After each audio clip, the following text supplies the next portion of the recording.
Joining me today is scientist and author Anand Ranganathan, who's out with his new book that is doing tremendously well online on Amazon, Hindus in Hindu Rashtra.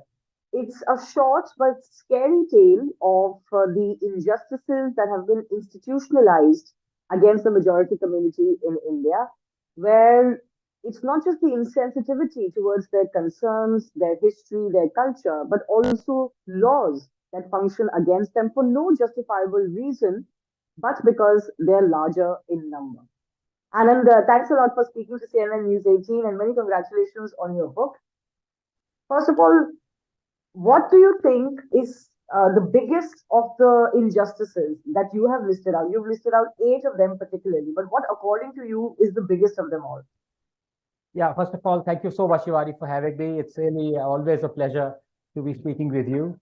And thank you so much for your wishes for the book. Yes, it is doing spectacularly well. To be honest, I didn't really expect it to do so well. I think it's kind of struck a chord with a lot of people, particularly the younger generation, possibly because of its size. No one reads War and Peace shaped books anymore, I suppose. No, but to very quickly answer your question before we come to the other specific of the book, I think the last reason that I give, which is the Places of Worship Act. I think that hurts me the most because, as I've talked in that chapter as well, I've often wondered what is the difference between civilization and an empire. Why do empires vanish and they don't exist anymore, most of them, but civilizations don't?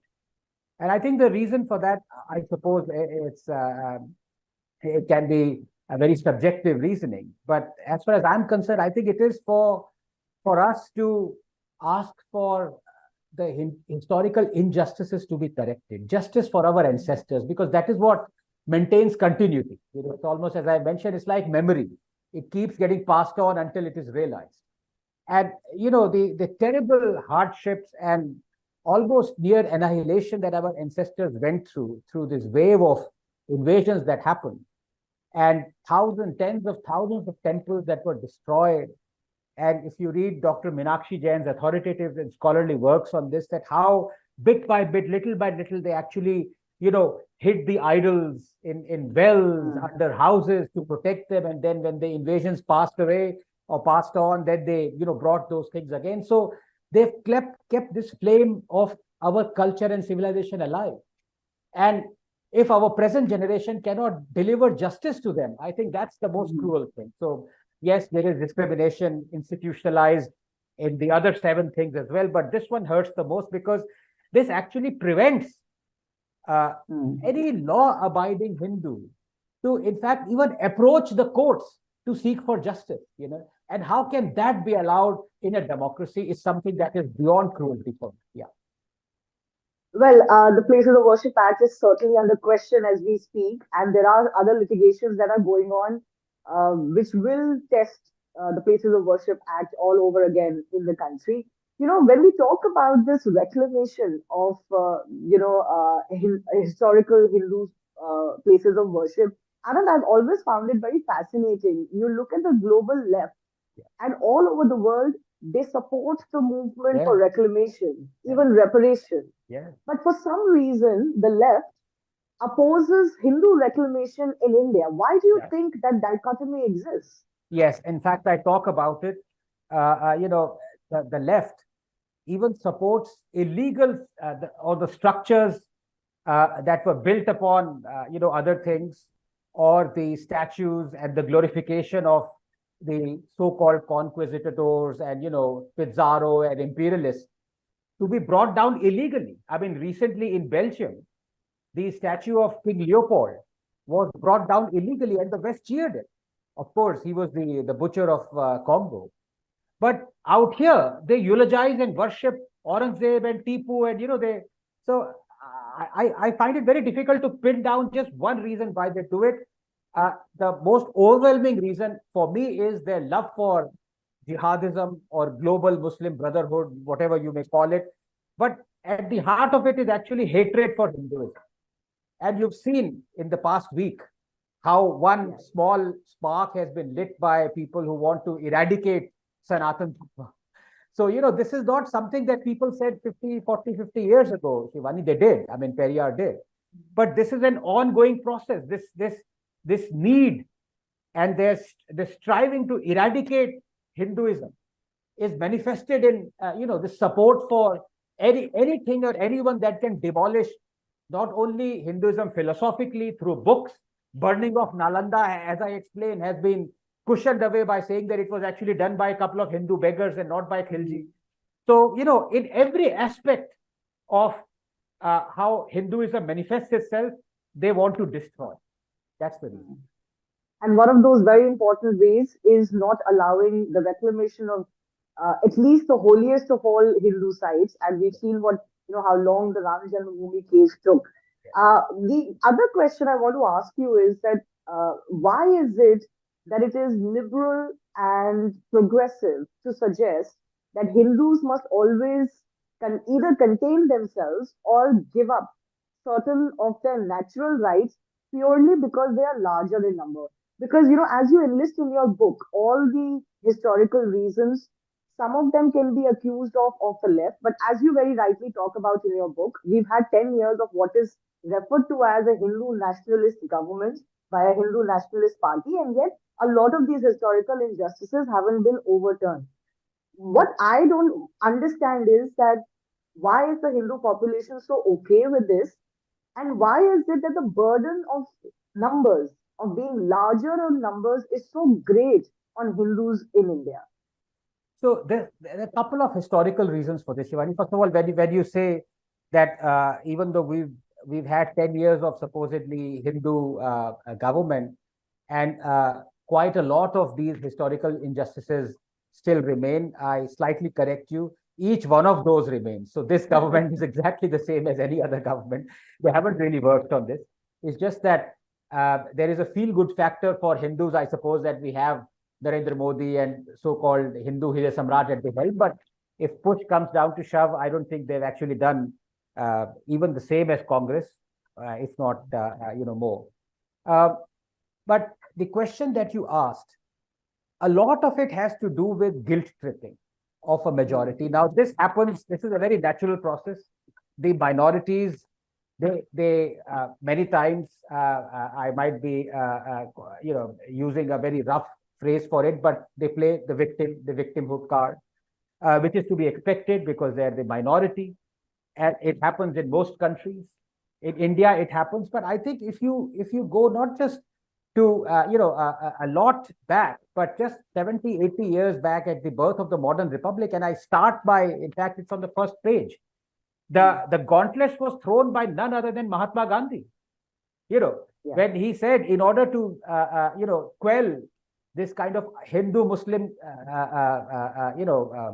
acrimony, he said, I wouldn't mind if all the Hindus were to be killed by Muslims. And at the end of the day, if a new dawn would bring this kind of new Raj, that would usher in a golden age or something of that sort. So when the father of the nation says something like that, what follows is amazing sense of, guilt tripping is just one word for it. Self-loathing is another. And we've been brought up on it.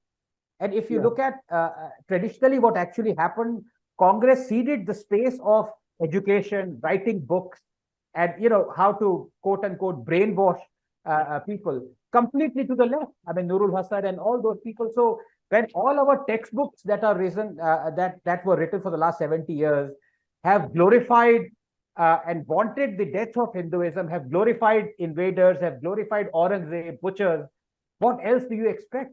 We've been brainwashed to such an extent that it's now almost terminal, and it's almost blasphemous to think that Hindus should be given these rights. I mean, I've got people who come to me and have said that I really wasn't aware as to some of the reasons that you've told in this, but do we really need to fight for these rights? So there are Hindus who are not even aware that these rights should belong to every human being, not just Hindus. You use the term self-loathing. I would say it's almost suicidal because in our living history, we have seen the footprint of the Hindu civilization or the Indian civilization shrink in the Indian subcontinent. You don't even have to go as far back as 1,000 years. I don't know where that comes from because in lived reality, very educated, aware, and pious Hindus seem to have the belief that there is nothing to fear or no danger. One, or second, that Hindus mustn't ask for more or even the equalization of this unlevel playing field because it is unseemly or it appears bigoted. Why do you think the Hindus suffer from this mindset so particularly? Yeah, I think a lot of it has to do with two reasons.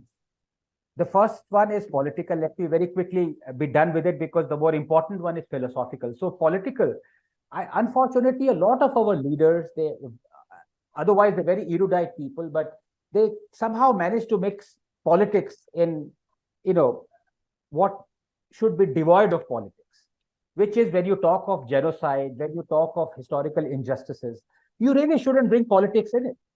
But let me take the example of Dr. Shashi Tharoor, normally a very erudite person, but he mixes politics in it. The other day he said that there was no genocide against Hindus by the Mughals or by the invaders because so many of us still exist. That was his logic. By that logic, there was no genocides against Sikhs in 1984 because Sikhs still exist.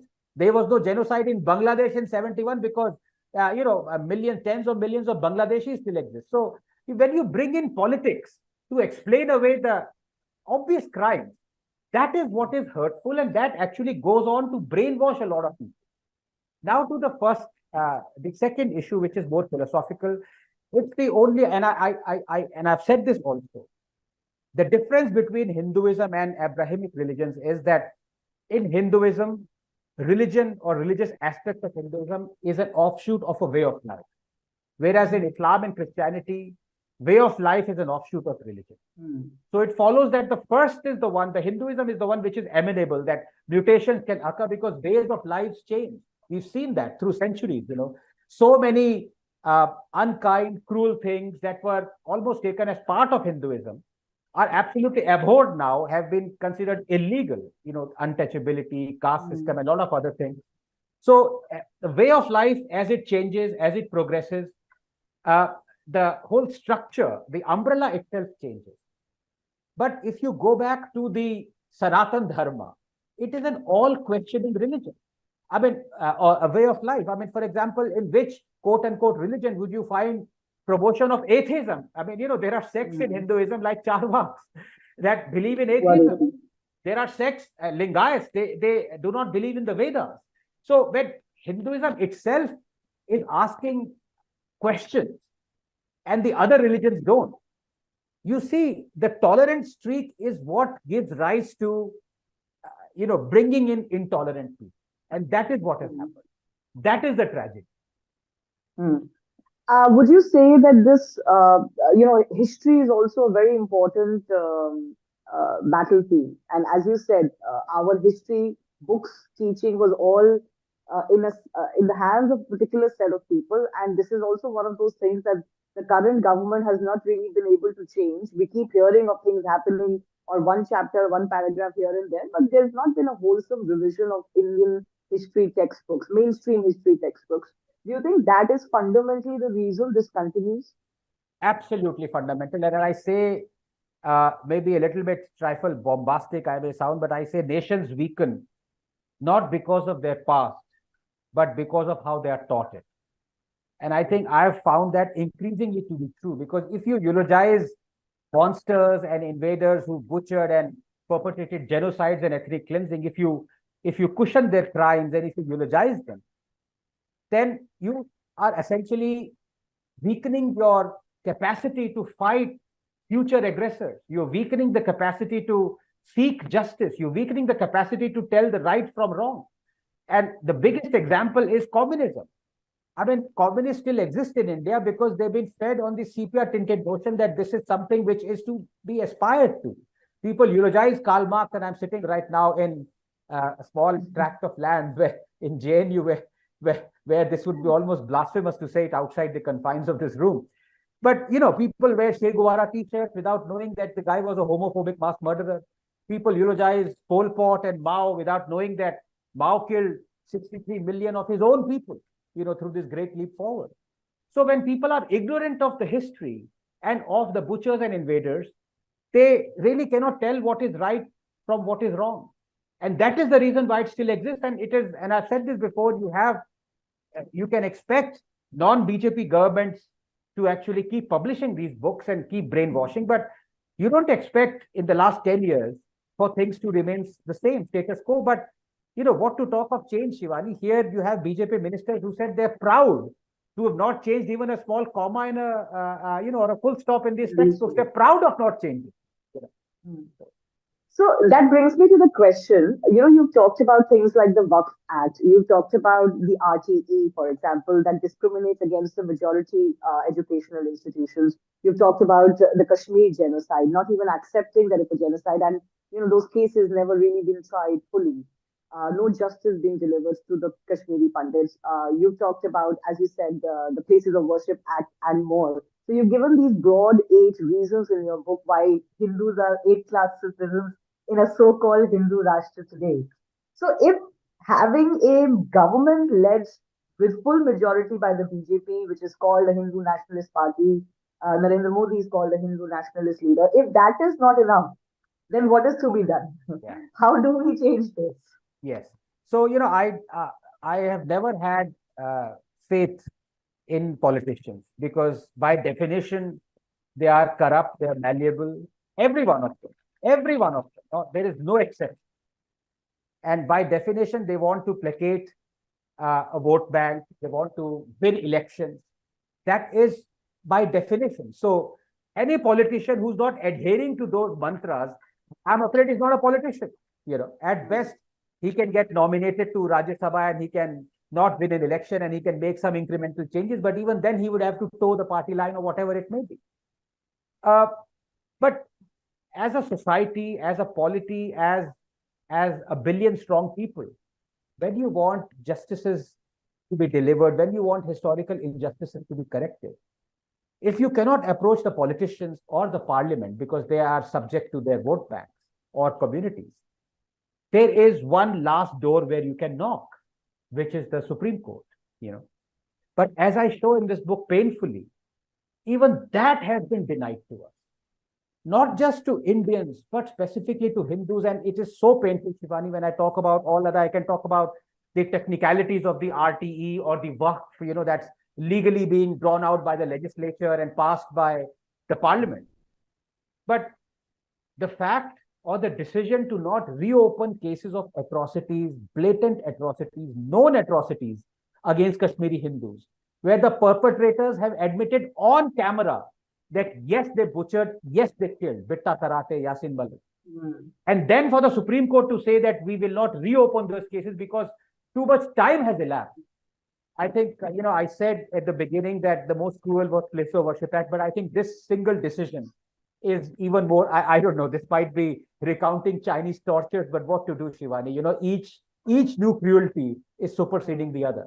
How can, in a democracy, the Supreme Court say, so much time has elapsed, so we will not reopen. And then 6 months later, they set up an SIT to reopen cases of atrocities against 1984. So 6 years, 7 years down the line, cases have happened. They are saying too much time has elapsed, but they are willing to open cases against, crimes against Sikhs that happened 7 years earlier. Is this justice? So, I'm sorry to be so blunt and pessimistic, but people have hopes against parliamentarians. Those hopes I don't have because, I go by brute logic and history. When Shah Bano judgment can be overturned, when Supreme Court judgments can be overturned because you want to placate a vote bank. Yes, so I don't have any hope in politicians. But when the Supreme Court acts the way it does, where else? Where do you want to go then? The United Nations, which is as toothless as the RWA. So there is no hope. I'm terribly sorry to give this message. Well, I would say that those who read Anand, your book will definitely feel the pain that you're talking about, particularly on the issue of the injustices to Kashmiri Pandits, because you've referred to it with great pain, I would say, and you've reflected that pain of the entire community. I do want to ask you finally. They always say it's a great saying that in your 20s and 30s, you're a left liberal, and by the time you're 40, 50, you become a conservative. Do you feel in India, with the advent of social media, with greater communication and with greater topics being discussed, which were earlier just taboo or nobody really talked about it with such honesty, people like you writing these books, maybe, as you said, targeting the young to catch them early, do you feel there is any change in that, or are the young more aware today about things that maybe you and I were not aware when we were 20 or 25? Absolutely. And I say it with, absolute certainty that the youngsters or today's generation is so much more intelligent and so much more aware than us. But that is how it should be. I mean, evolution, should not go the other way around. So we're very thankful this has happened. And, to give you one example, J. Sai Deepak, who's a real legend and a stalwart and has written authoritative books, India, that is Bharat, by the way, that Mm. he's written. He was to deliver a lecture, I think, 4 or 5 days ago, under the auspices of the Kerala Law Bar Council. And some lawyer association wanted that lecture not to be held. They wanted to ban JSI, but the lecture went ahead. And if you see the photographs or Yes. photos of that lecture, there is one photograph where the hall is absolutely crowded, jam-packed. Outside the hall, there is a window, and an old father is standing on a chair, and his young daughter is looking through those grills, trying Of to the catch window. trying to catch whatever J-Sai is saying. I mean, that one picture itself tells you the story of New India. Nothing has made me more proud than that photograph, where people, and J-Sai is not a film star yet, but uh, for a young lady, she must be 15, 16, not more than that, to be, crouching and looking, peering wide-eyed through that window to catch a glimpse of Sai, to, some soundbite of him, it just fills my heart with pride. So yes, things are changing. I might have sounded terribly pessimistic 5 minutes ago, but I don't have an avenue where these youngsters who are different from than we were Mm. channelize this energy too. I really have run out of avenues because Supreme Court won't listen to them, parliamentarians won't listen to them. So somebody has to listen to them. I don't want them to indulge in anarchy and come onto the streets. Certainly not. But till such time, I find that avenue where youngsters can go, at least I take solace in the fact that there are such youngsters. So there is hope after all. And I think fundamentally, if the balance shifts in favor of those who will not stand by these injustices any longer, maybe all of the institutions, including the politicians you talk about, will have to act. So far, it's been that the balance has been on the other side in terms of the quote unquote establishment and the voices that were heard the most. So today there is a greater democratized world in terms of communication. More people can be heard, more people can say their piece, and they can learn more as well. So maybe there is hope after all. Yeah. On that note, I want to thank you, Anand. It's always a pleasure to speak to you, and I do obviously recommend all of those watching us to buy your book, Hindus in Hindu Rashtra. If As I I can be said, shameless and show this, yes, that's the absolutely. book. As I said once again, it's a very short but scary tale of what Hindus have been through and continue to go through. And this is not just about being communal, frankly. In a country like India, for the majority population to keep undergoing what is undergoing is a matter of great concern for anybody who's living in India. And Anand is a self confessed atheist. Yes. I am a self confessed agnostic. So it's not just about those who believe in religion alone or practice religion alone. It is just about, Justice. principles of Yeah. democracy and justice. Thank you, Anand. Many Thank you very congratulations much, once Ivan. again. Thank you so much. A real pleasure. Thank you.